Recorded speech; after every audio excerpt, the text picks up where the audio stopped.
start in with I'm just going to start in with our panel here and throw out some questions. So I'll go around you guys and I'll call on you guys. So the first question I have is let's start with the 21-day pregnancy rate.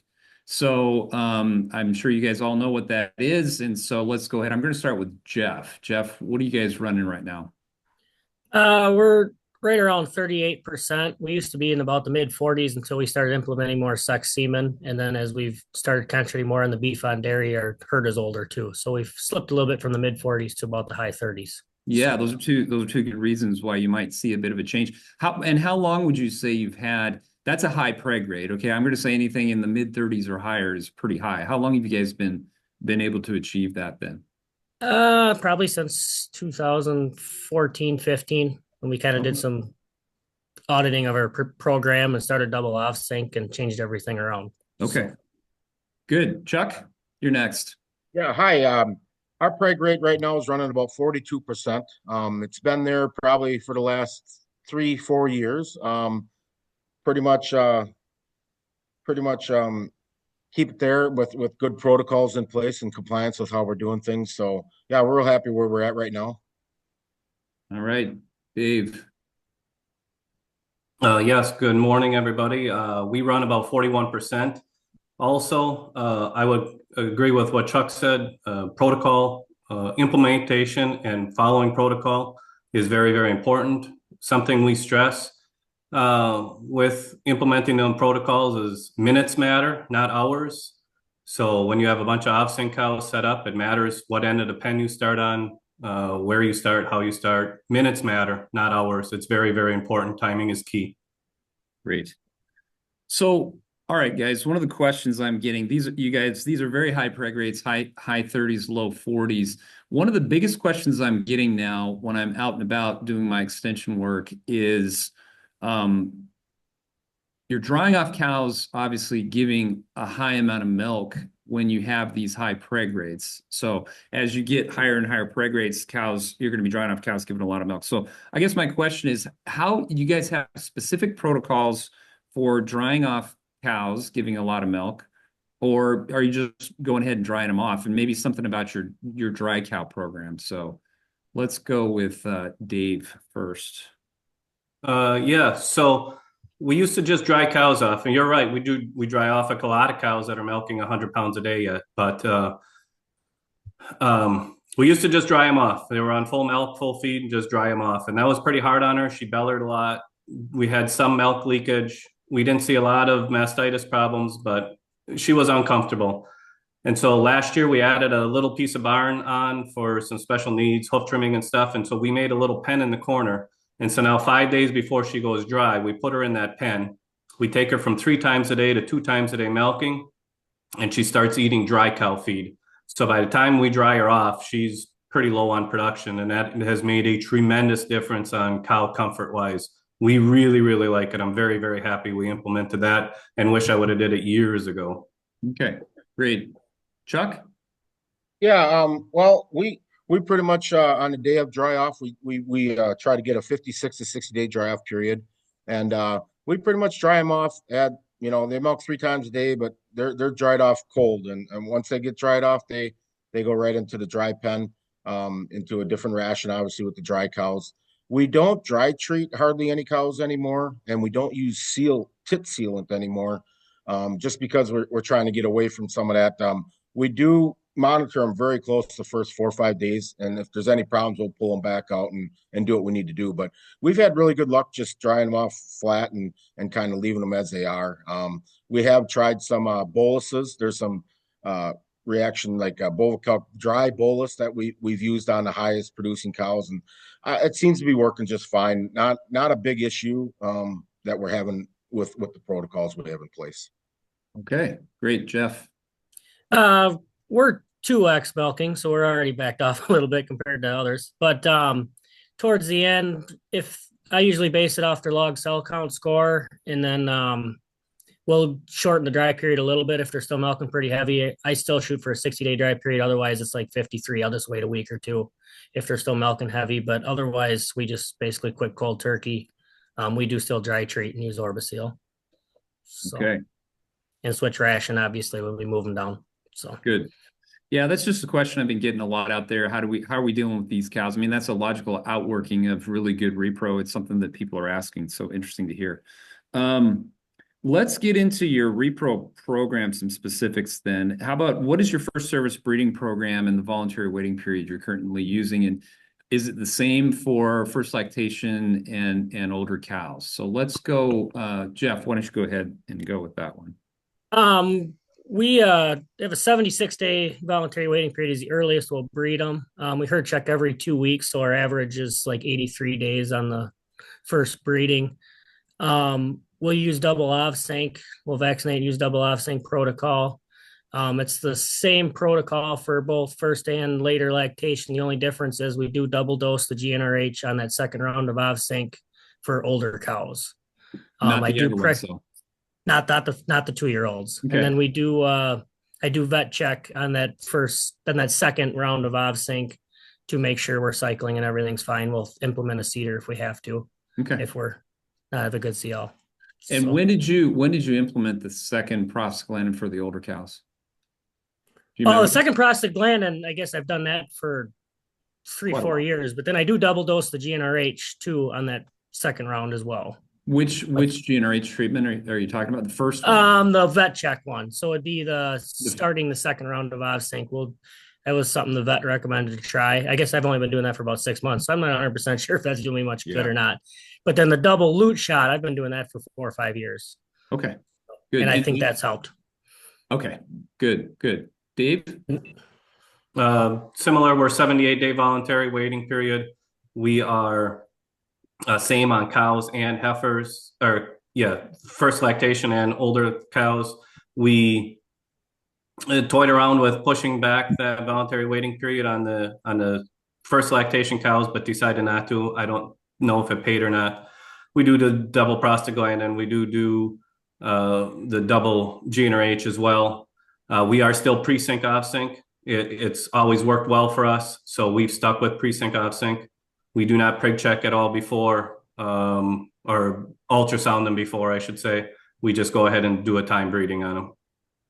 Yeah, so just to clarify, no, you're not breeding anything. You're doing 100% time to off the pre-sync off-sync protocol. Yes, there's no cherry picking. Absolutely not. We did that years and years ago, and when we went away from it, our preg rate or conception rate went up considerably. Yeah. Don't be cherry picking. It's not worth it. Good. That's always good to hear that. So and that pre-sync off-sync program is a great program for time to AI especially. So Chuck? Yeah, we don't cherry pick either. So anyway, we call it the pre-sync 14-day program.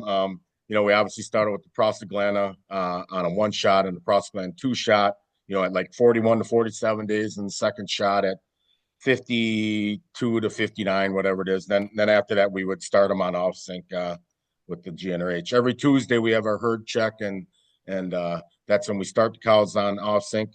Everybody's on the off sync program. We used to tail chalk all our cows and breed daily. We are now on a strict all off sync synchronized program where we only breed on Fridays. So we pretty much we do the double prostaglandin. So when she started on off sync, the next day we'll give her the prostaglandin again, and then that'll be Tuesday. Then Wednesday morning prostaglandin. Thursday afternoon about 5-6 o'clock we'll give them all who's on the off sync program GnRH. And then we'll breed Friday morning between 9:30 to 11:30. Just all up one sum. We have to be careful. Yeah, it's a lot of cows to breed in a week for us with 1,000 cow dairy, but we make sure our calf program and our stalls and everything are prepared for big lots of freshenings at a time. So it works very good for us on that end. So our voluntary waiting period, I thought was like 78, so it's like 81 from what I looked at yesterday. So we're actually at 81 days. We have thought also about moving that up to, or pushing it back because of the high producing cows. But the few people that I have heard and the few talks I've heard on it, it doesn't make a big difference, or it's not helping that much to do that. You're actually taking more of a chance on getting that cow too far out and not pregnant or bred. So we're not we're just staying with protocol of where we're at. All right. And it looks like Mike, you've joined us here. You can hear me? Yes, I can. Sorry All about right. that. We had some technical difficulties. Not a problem. I'm gonna go ahead and shoot a couple questions at you, Mike, just so we can catch up. Yep. Current 21-day pregnancy rate in your lactating dairy cows, where are you guys sitting right now? As of yesterday, we are at a 39. 39. Excellent. And do you have a protocol for drying off high producing dairy cows? Currently, we do not. We have tried some different things throughout the years. But it kind of ended up going off of BST here. Our cows aren't producing quite as much going dry. And we couldn't really find anything that worked for us as far as the amount of cows, where you put the cows, switching from 3-time-a-day milking to 2-time-a-day milking. So we've just kind of gone away from it and are just drying everything off at dry off. And that seems to be just working fine. Yeah, it really hasn't. We thought we were doing a lot of good, and I'm sure we could if we could figure out a better strategy, but I don't think it's really impacted our herd overall in a negative way. And then the next question that I asked everyone is, just describe your first service breeding protocol and your voluntary waiting period. So our voluntary waiting period is 70 days. We do not cherry pick. We are on just a very simple pre-sync, ob-sync schedule. GnRH 12 to 16 hours before timed AI. And we start enrolling cows on our pre-sync at in between 36 and 42 days in milk. Now, have you added the second prostaglandin in the ob-sync part of the program where you give that second prostaglandin at 24 hours after the first? Correct. Okay, good. What about first service conception rates? Where are you guys running off of those programs? And let's just go around. I'm interested in that. Dave. First service will be like right around 60. Obviously depends, but 62 to 58. So I call it right around 60. Wow. On cows and heifers. On cows and heifers. Jeff? I think we're around 50 now. We used to be a lot higher before because we use basically first service on most of our 2-year-olds are sex semen now. So that's kind of dropped it. But we used to sit a lot higher than that. Yep. Chuck? Yeah, I think on the first service with the virgin heifers, we're actually only like 53%. It's pretty much all sex semen, but on our cows, we're actually hitting about that 58, 57, 58 sounds about right. on the cow side because I don't know, just more beef semen or whatever. Not only 15% of the heavy milk cows are getting sex semen, so I think that helps the number a lot. Sure, Mike. 59 overall. We're running about 54 on sex semen and then about 66 on beef. Yeah. So you guys, I'm assuming you guys, I'm not going to guess your ages here, but I'm assuming you guys have been doing this for a while, more than 20 years, I would guess. Close to 20 years. Do you guys remember what was conception rate on your farms 20 years ago? We were at like 15%, maybe even 13% back in 88. I guess I'll when I graduated high school. So I'll tell you where I went from there. But and then we really didn't even AI until mid-90s, to be honest, when we got our first freestall barn. But yeah, it was terrible. We never really tracked any of that stuff. But as we've worked with the UW and our nutritionists and some of the AI companies, we've actually put a big presence on that and the need for it. And over the years, we've really improved, mostly probably with the protocols in place and having the compliance. So that's about everything. Like everything's about the timing. Yep. Yeah. Good. Jeff? We were actually bull bred up until I went to college in 2007, 2008. And we started right in an OVSync. When we got started, the vet started us right in on that because it was the new and upcoming thing. And our heat detection might not have been the greatest because we had a bull running around.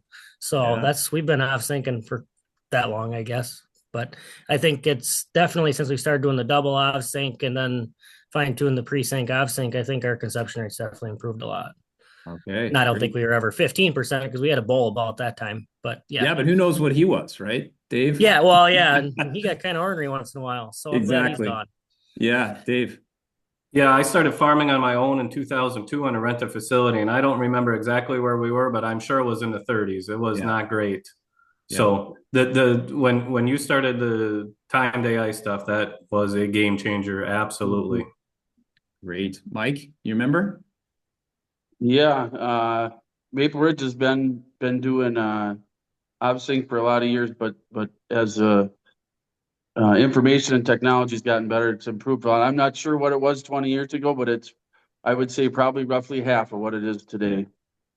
Yeah, you guys, that's such an amazing story. I'm glad that you guys shared those things. I mean, we went from bull breeding to artificial insemination. And if you would have told me 20 years ago, the numbers that you guys are seeing now with preg rates and first service conception rate, it's just unbelievable what we've done. We like to take all the credit for the synchronization programs. There's lots of other things you guys have done. You've gotten better at forage management. The facilities are probably better. There's lots of things there, but we'll take some of the credit with the synchronization programs.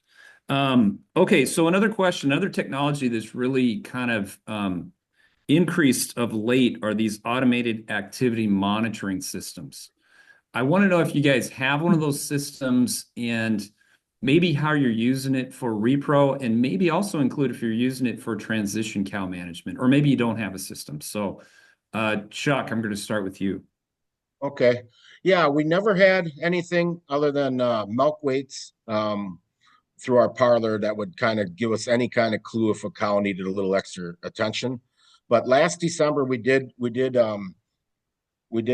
purchase a temperature bolus that we put in all the cows. So it's very early in the going, very early stages, and we more or less use that more for our transition cows and calvings. My brother Troy he's involved with the dry cows and all the freshenings and stuff like that. He's really using that that service for looking for when they're going to calve and things like that. We leave them on free stalls until we know they're going to calf, and then we probably an hour before they're going to calf or we feel they're going to calf, then we put them on the bed pack to watch them. So that's been working good. As far as the repro side, maybe watching a little bit more on our virgin heifer side. We also put them in our virgin heifers.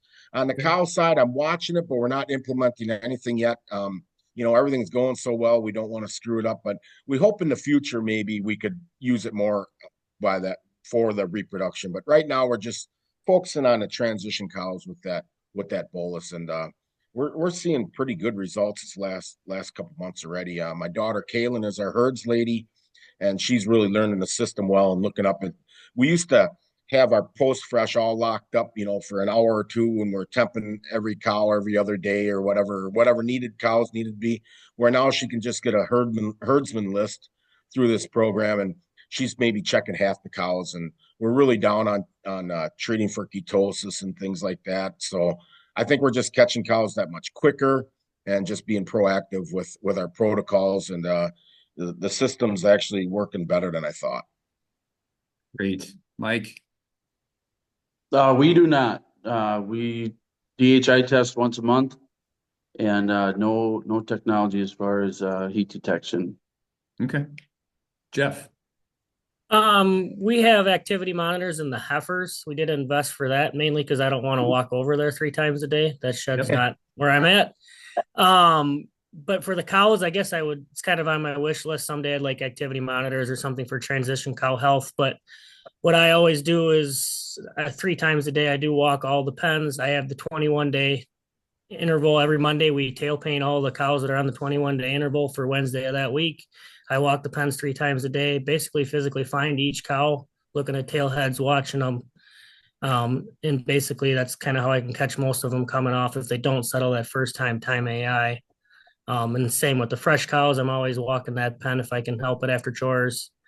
And then we do have temps on our milk weights in the parlor, which helps with fresh cow health as well. I'm always looking at the meters when they're in there and seeing if there's anybody we need to check on or temp otherwise. But as far as activity monitoring goes, just the heifer shed.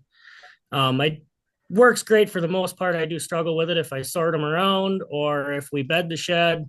Seems like the whole heifer shed's in heat on the same day, but you got to dig through the algorithms and stuff there a little bit. But I do love it in the heifer shed. Great. Dave?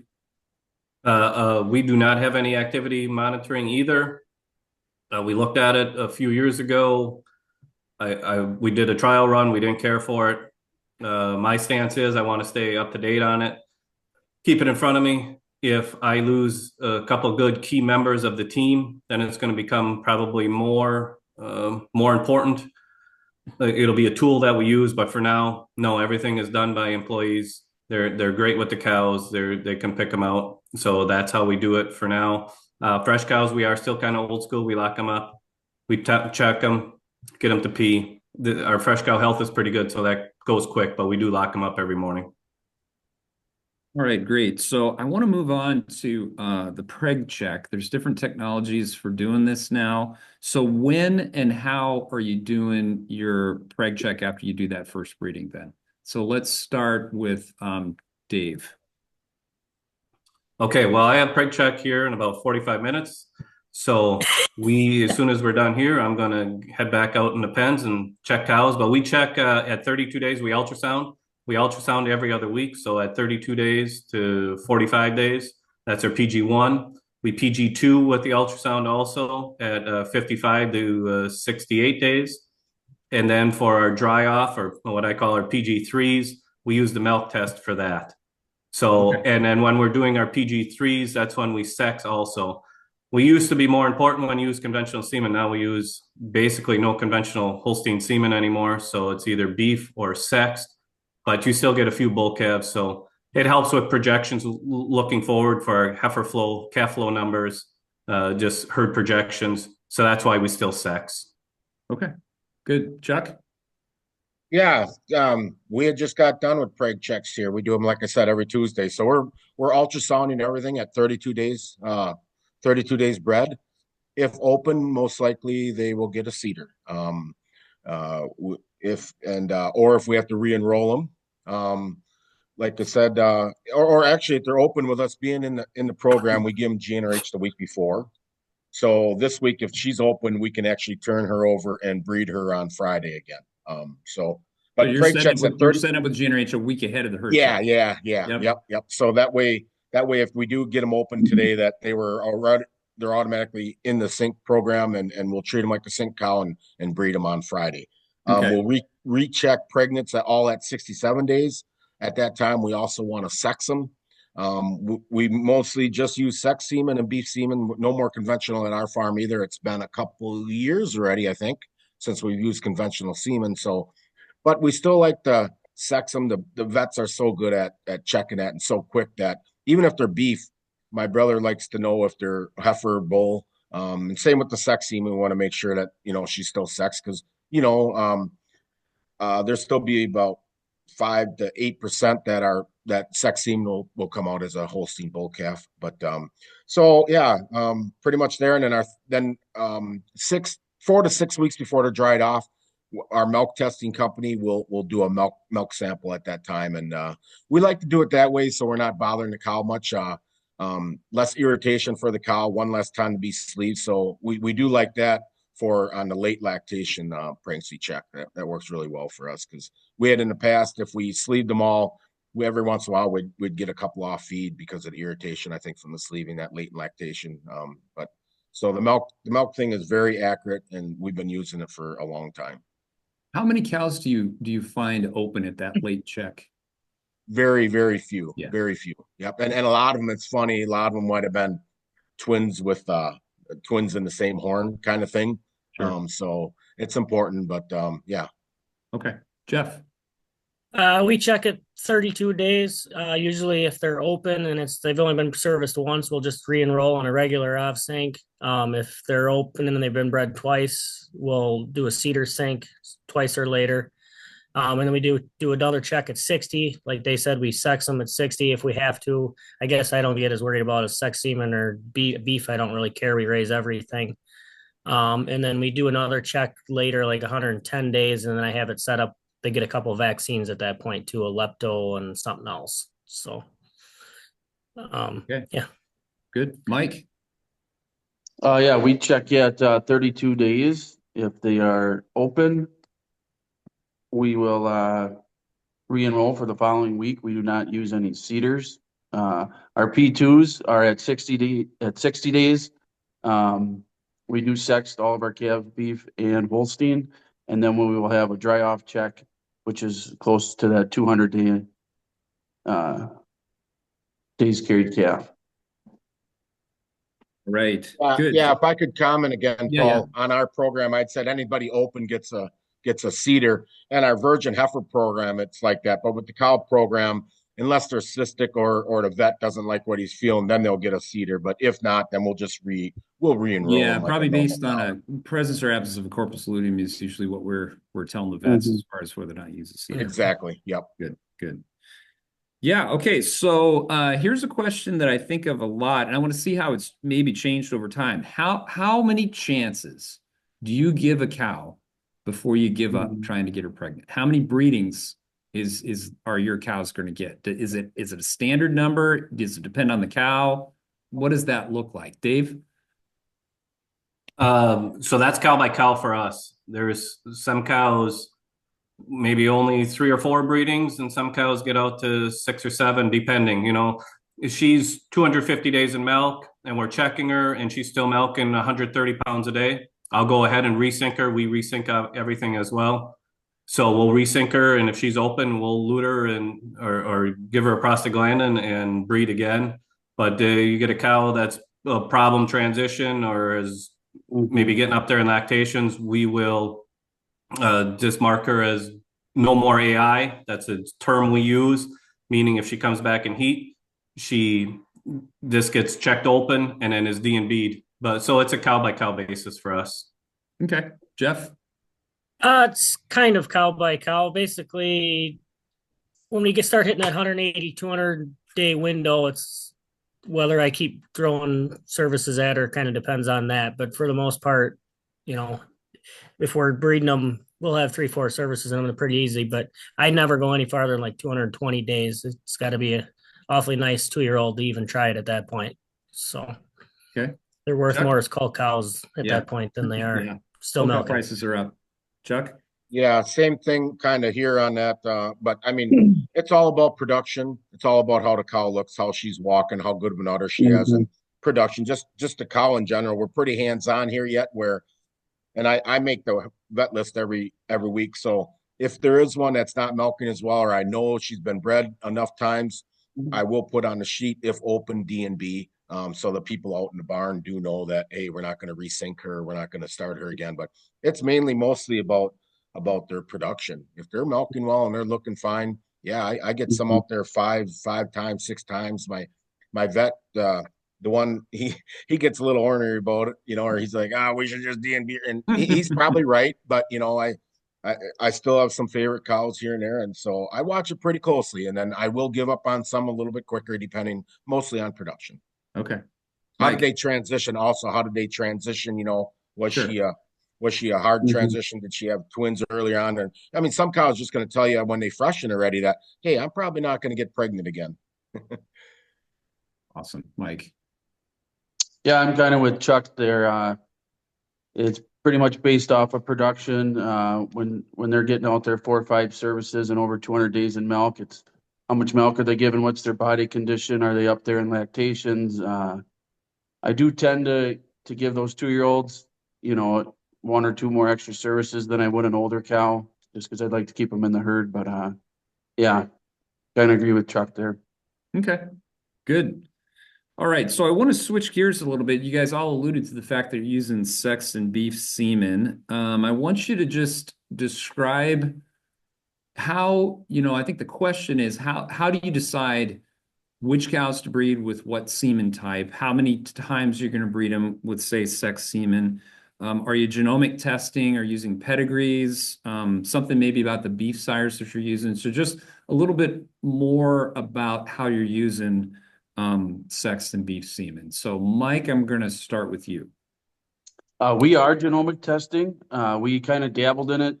Maybe 10 years ago, we would test a group of 200, 300, and then we would not do it for a year or two, but we've kind of since about 2015, 16, just full on everything gets genomic tested. And that's how we're figuring out where our replacements are coming from. About 80% of them are coming from our virgin heifers, and about 20 of them are coming from our 2-year-old group here at the dairy.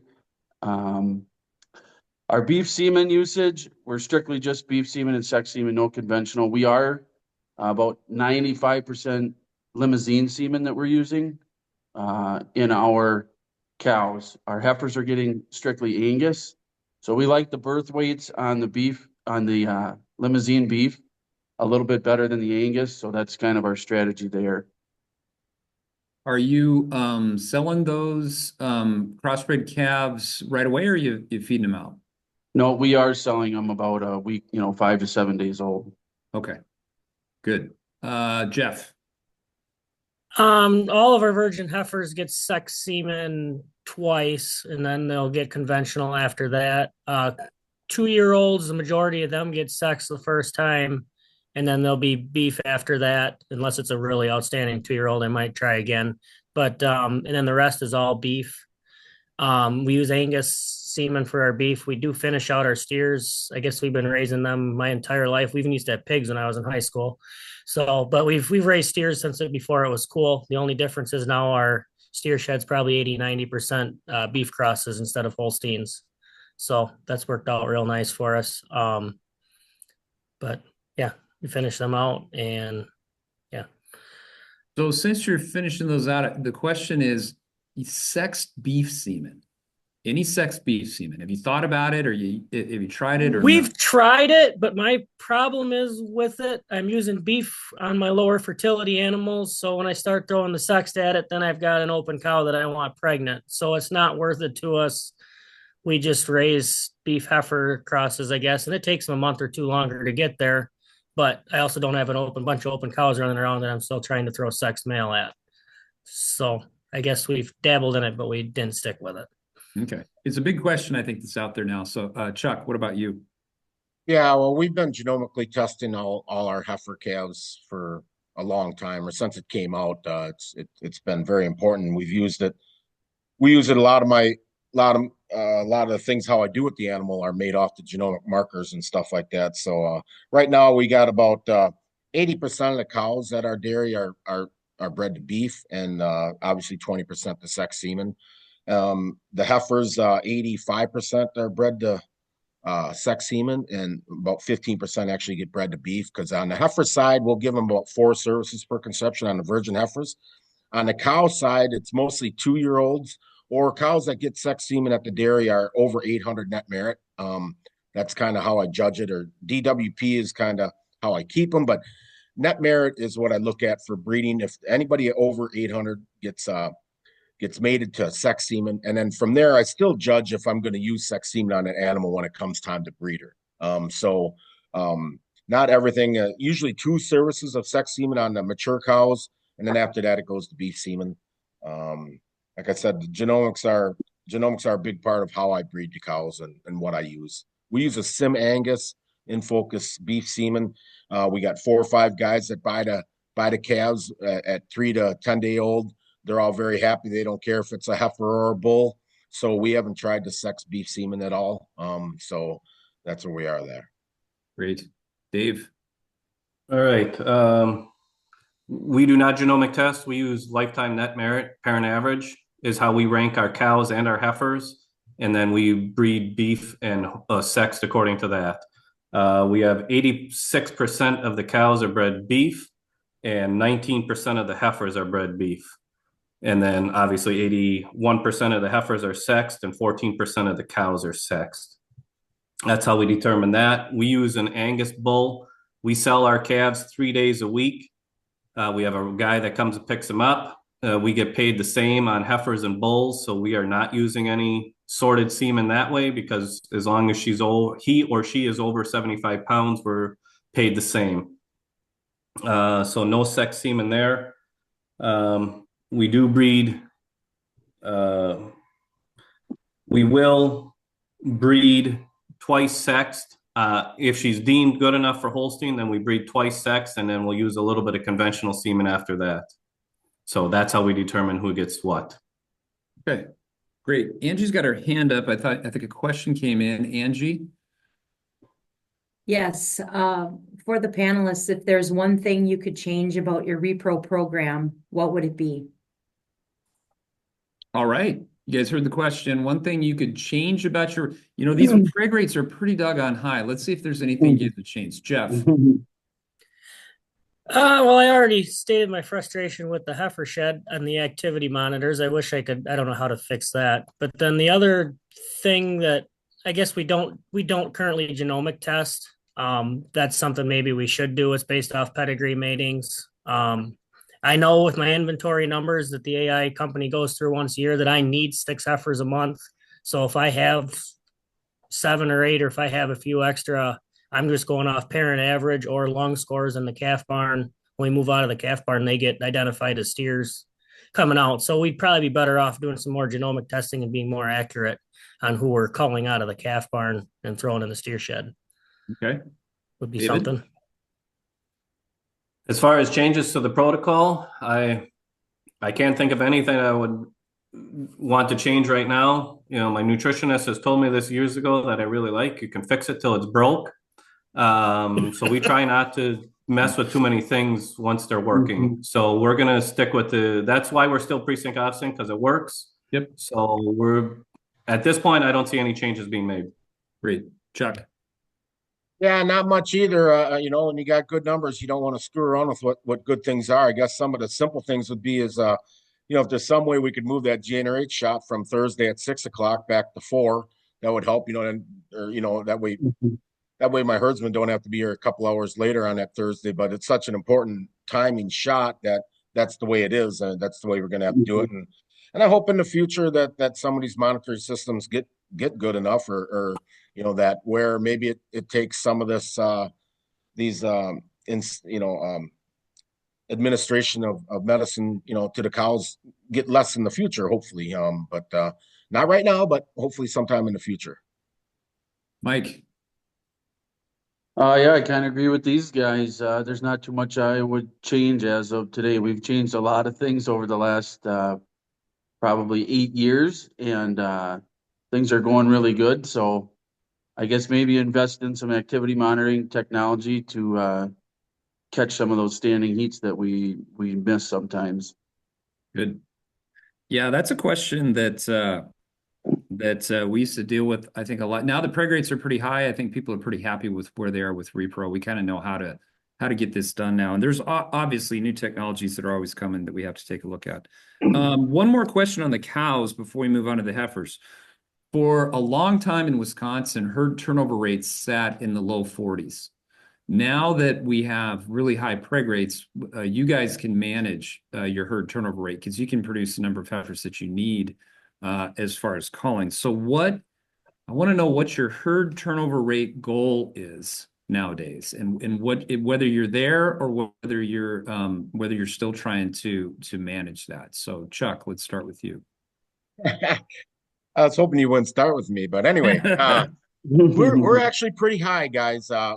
We sat there at 42 for a long time here, and I looked at 3 different things yesterday. I have a hard time determining that, because we do sell a lot of dairy cows. Probably 20% of our herd, or over 200 cows a year, are sold to other dairymen just because I'm a heifer hoarder and I love to get heifers, so I have animals to sell. It's kind of our niche market, but 42 is the turnover rate. They say that's not the dairy sales aren't in that. So, but on another thing I was looking at yesterday, I was only at 35. So, but yeah, probably higher than I want, but it's totally voluntary. Sure, you're going to have some cows that die once in a while, but most of the cows we sell are, it's because I want to sell them. It's not just because we absolutely have to, Yep. So I don't know. To some it's high, but I'm comfortable with it. Yeah. Thanks, Chuck. And the reason for this question is that herd turnover rate is basically determined by the availability of replacements. And when we didn't have good repro, we just didn't have a lot of replacements. So you were kind of forced. That determined the thing. Now that we've got really good repro, we can determine this number. So Dave, where are you guys sitting? So that's a number I track every month. I can tell you the last year we were 21.8% cull and death, 2.7% death, and 19.1% cull rate. That's a number I watch really, really close. So you asked for goals. I definitely want to be less than 2% on death rate. You're going to have crazy things. Some are cows that go to slaughter and get tanked for whatever reason. The BLV, which is a topic for next month, is important. We're trying to eradicate that out of the herd, but also a broken leg, things like that. Weird stuff. So my goal is to be less than 2%, and then I would like to get our overall turnover rate down less than 20%. That's my goal. Okay. Mike? Right now we're sitting at a 29% turnover rate. My goal is kind of always to be in that 26 to 30, somewhere in there. It kind of depends if you're trying to add a few cows here and there. That number can fluctuate a little bit, but I agree with you. With the better repro, you can really dial that into how many replacements you need every month. Good. Jeff? Our cull rate, not including dairy, is 27%, but if you add dairy in, we're actually over like 40 or 41. We're still selling some dairy privately, dairy replacements, 2-year-olds, milking 2-year-olds and 3-year-olds. I guess my goal is to ultimately not have to do that. I'd rather just have more beef crosses. So that's our goal every year when we go through our inventory numbers with the AI stud, is we're trying to balance out exactly how many heifers I need a month. And I actually keep a log every herd check of how many heifers I've made and make sure I'm on par. Because if you get a couple bad herd checks, all of a sudden I'm shorting myself, or a couple really good ones and I got too many. So I keep a log every herd check of how many heifers I've made. And I'm really trying to fine tune that number, because even though dairy replacements are selling pretty good now, I've spent years not making money on selling dairy replacements. So. All right, great. You guys, excellent repro on the cow side. Now we're going to jump into heifers. And this is, I think if there's anything we need to work on as an industry is getting better at heifers. So let's start with, what is your current 21-day preg rate for the heifers? And just include, are you raising your own heifers, or are they home or away? I guess is how I'd put that. So Jeff, let's start with you.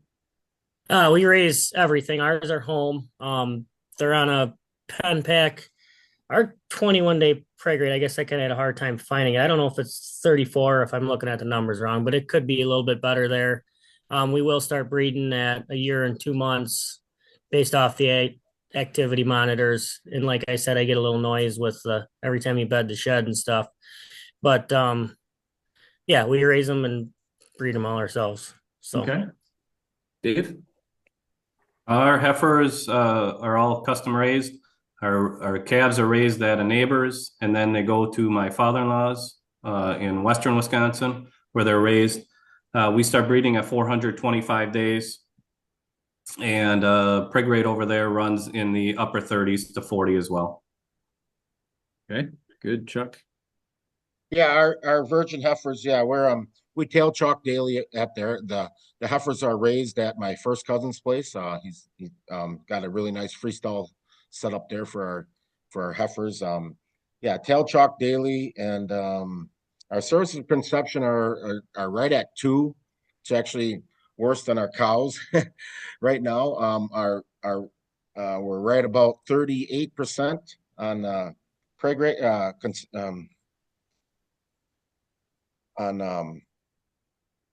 kind of lost there, but anyway, 38% on that, and it's going pretty good. Like I said, everything's sexed unless someone genomics, or like by the 4th breeding, then it's beef breeding. But so that's where we are. All right, Mike? Right now our 21-day preg rate on our heifers is 49. We raise our heifers here at the dairy until about 6 months of age, and then they go out to a western lot in Nebraska, all open housing, dirt lot. And they will get, most of them will get 2 services of sex, and then on to beef out there. Okay. So let's go, how about you guys describe your heifer breeding programs? Are you guys, I think all of you kind of alluded to this. So sounds like you guys are doing mostly age-based breeding. You're not weighing. Maybe you can clarify that. And what kind of a program are you using? Any synchronization at all? Is anybody, setting up with a timed AI, or just estrus first and then clean up with a timed AI? Why don't we just talk about that? So I'll start, Mike, I'm going to start with you. So ours is based on age. We start breeding heifers out there on 415 days.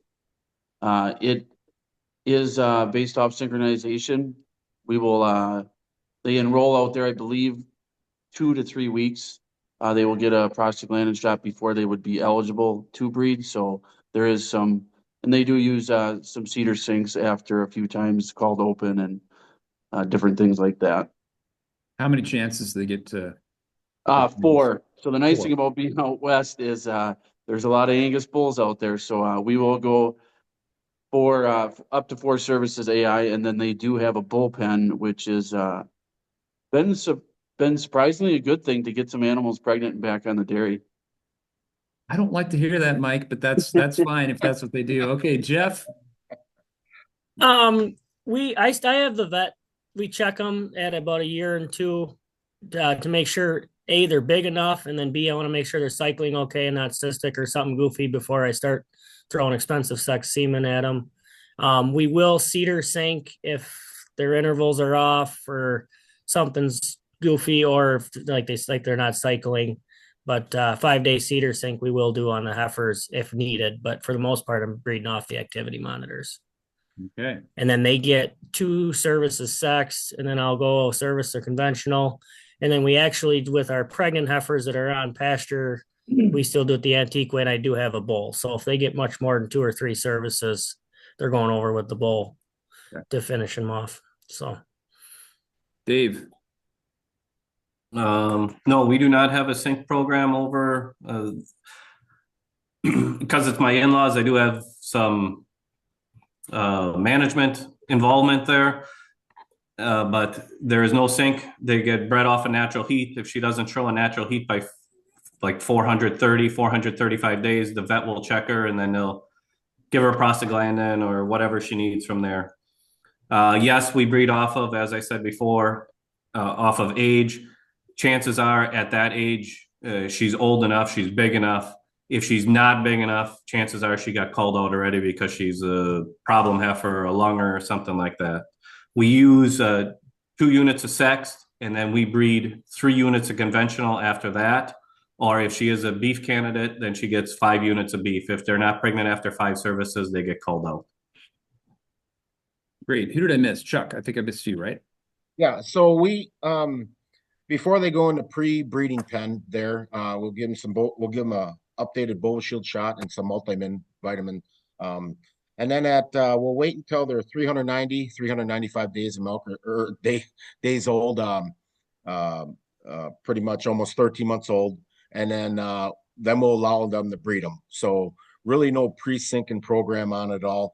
We preg check every 2 weeks. I go with them with the vet up there, so I got pretty much hands-on with my heifers too, so it works really well. If they're young, if they're old enough and not bred, we will start out with a prostaglandin shot, and then 2 weeks later, if we come back, if she didn't get bred off that prostaglandin or something like that, we'll usually put a cedar in her. Most of them are all bred off of that first either natural heat or the prostaglandin. Like I said, if we do preg check heifers and they're open, almost everyone will get a cedar. We'll just keep checking, and as they get, I'll go 3 units of sex semen. Fourth unit is beef. Sometimes 5th or 6th, all depends on the heifer, how she looks. If she's getting too old or too big, then we will DMB them and beef them out. So that's kind of our route. Okay, great. Angie, looks like there's a question that has come in. Yes, one of the attendees asked, when referring to the average days between one insemination to another, what are the days between services that you guys all average? In cows? Yep. Yeah, so this would be kind of the average breeding interval, and that's going to depend on whether you're kind of sync and resync or whether you're trying to catch cows in heat after the first breeding and breeding them. So do you guys know that? You guys know that number? Dave, do you know what that number is? So Dairy Comp does that's a chart, that's a report you can read. And so the vast majority are in that, I think it's 18 to 24 days is what the chart says. The vast majority are in there because we do tail chalk and breed. We do breed 7 days a week. We are all in-house breeding. The only thing that's actually bred on time is the first service. After that, they see a cow standing in heat at 5 a.m. She'll get bred at, say, 2 p.m. or whenever they feel that she should be bred. So that's how we manage that. So we breed every day. So our interval is, yeah, probably that 23, 24 days. Okay. Jeff? Most of them are in that 18 to 24 days. Like I said, I think like 30% of my breedings are actually off standing heat. So they're coming off that first round of double offs. Think I'll catch them in heat if I can. I mean, I guess I don't know offhand what the actual number is that make it to the next check that's open that got to be resynced. But if I can, I'm shooting for that 18 to 24 days. But Okay. Mike? I'm gonna say ours is probably closer to that 30 days if you average the standing heat repeats versus the cows that are checked open and going to resync. So I'm gonna guess it's probably closer to around that 30 when you average the two. Yep. Chuck? Yeah, I really don't know that number either. I'll admit, I don't, everything's synchronized at our dairy. So when, I preg check open, restart, or whatever, breed, obviously we watch Day's last heat very close in the virgin heifer pen, to know when or how soon we're gonna, breed again, or if we need to breed again. But yeah, I apologize. I really don't know that number. Okay. Yeah. It's a hard call because after first service, it depends on when you're trying to catch them in heat, what percent you catch in heat versus the ones that go to the open check. Okay, so I'm going to ask a question about a number that you may or may not know off the top of your head, but people are talking about what they call the heifer completion rate nowadays. So this would be of heifer calves born alive. What percent of those heifers get pregnant, calve, and start a first lactation? You guys know that number? Let's see, Jeff. I'm not 100% sure I'm going to tell you the right number, but I think that's 91% is what I'm seeing. I don't know if that's right, Okay. but I know I need 6 to 7 a month. So I'm taking quite a few. If I've got any extras for the month and they're getting culled out of the calf barn into the steer shed. So my number might be higher than others, but I'm taking anybody with a lower parent net merit score, or if they had struggled with lung scores or something in the calf barn, they're going to the steer shed. So my completion rate might not be as good as others, but I think if I looked right in the computer, it was 91%. Dave. Yes, that's a number I track every month as well. So we're at 4.8% loss. So 95.2% if she's born alive, make it to the calving string, or to the milking string, excuse me. Okay. So 95. Yeah, our death loss on the calves and heifers are in general are very, very small. So yeah, we'd be right around that 92 to 94% too. I mean, it's a really good heifer program going on, and we pay good attention to them. We just know how important it is to keep our animals alive and keep going, and so they've been doing a really good job with that. Okay, Mike. We are sitting in the high 80s. By the time we transition them to out west, and a few don't breed out there, we're closing in on that high 80s to 90% completion rate. Okay, so you guys, this time is flying. That always happens when you're talking about repro, right? So time has flown by. We only have a few minutes left. So I just have a couple questions. The one question I want to ask is embryo transfer. Have any of you considered embryo transfer? Are you using embryo transfer? Have you dabbled in it? Have you done it and got away from it? Let's just go around, and I just want to see what you guys think. Mike, let's start with you. We have talked about it. One little interesting thing, we had a beef company actually that wanted to work with us in placing beef embryos in some of our lower genetic Holstein cows here. So we did, I want to say we put like maybe 20 or 30 embryos. We did a trial a couple years ago with them just to see how it would go. We did have, honestly, majority of them were open at the first preg check, and we did have a couple abort. So we've just decided that with the negative things that come along with ET, we're just kind of staying away from it right now. Okay, Jeff? We've just done a few nicer registered cows over the years, so not enough to really make a difference. But I guess we've just flushed a couple cows and put it in some heifers. But that's been a year or two since I've even done that. So I can't say I have enough data to know anything if I want to keep doing it, but we haven't been. Dave? We do not. We've been approached by a number of people or companies to put embryos in. Just scares me. I have a really, really hard time having a cow go through a heat, not servicing her, not breeding her. And then all of a sudden the ET vet comes through and says, oh, something doesn't look right. We're going to skip over or pass over. And now she's open, and she's been open too long.